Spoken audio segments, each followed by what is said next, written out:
Chair চলে যাবে, কথা বলেন না কেন? তার কাছে ভাইয়ের আমার আর ক্ষমতার এই চেয়ারের মায়া সবার মধ্যে আছে না? বিশ্বস্ত প্রহরী বোঝেন তো আপনারা? আমাদের হাসিনার একজন বিশ্বস্ত প্রহরী ছিল না ওবায়দুল কাদের? কথা বলেন না কেন? ওবায়দুল কাদের বলতো খেলা বলতো খেলা হবে। বিশ্বাস করেন ভাই, এই প্লেয়ারটা যখন বলতো খেলা হবে, আমি শুধু ওর চেহারার দিকে তাকাইতাম।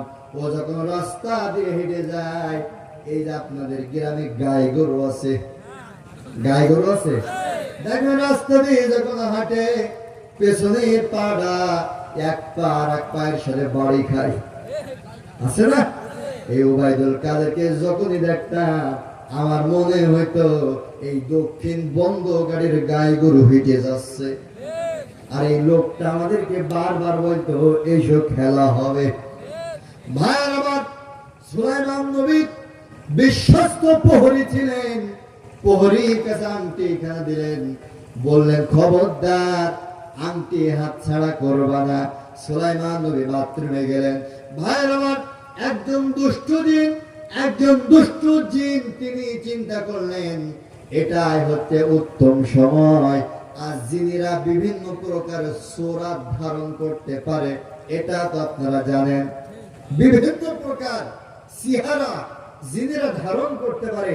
ওই শয়তান জিন তিনি চিন্তা করলেন ক্ষমতা, গোটা পৃথিবীর ক্ষমতা নেওয়ার এটাই সময়। শয়তান জিনটা হুবহু সুলাইমান নবীর সূরাত চেহারা ধারণ করলেন। সূরাত ধারণ করে ওই বিশ্বস্ত প্রহরীর কাছে গিয়ে বলছে, প্রহরী আংটি দাও। ভাইয়ের আমার মনোযোগ আছে তো আমার দিকে? বিশ্বস্ত প্রহরী তাকে গিয়ে বললেন আংটি দাও।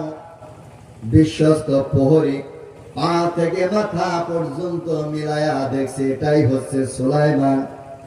আপনাদের কাছে জানতে চাই, এই সুলাইমান আসল সুলাইমান নাকি নকল সুলাইমান? কথা না বলে বুঝি না, দোয়া করে দেবো। ভাইয়ের আমার নকল সুলাইমান প্রহরীকে বললেন প্রহরী আংটি দাও। প্রহরী চিন্তা করলেন, পা থেকে মাথা পর্যন্ত মিলায়া দেখলেন একেবারে অরিজিনাল সুলাইমান।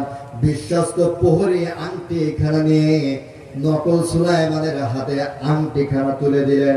ভাইয়ের আমার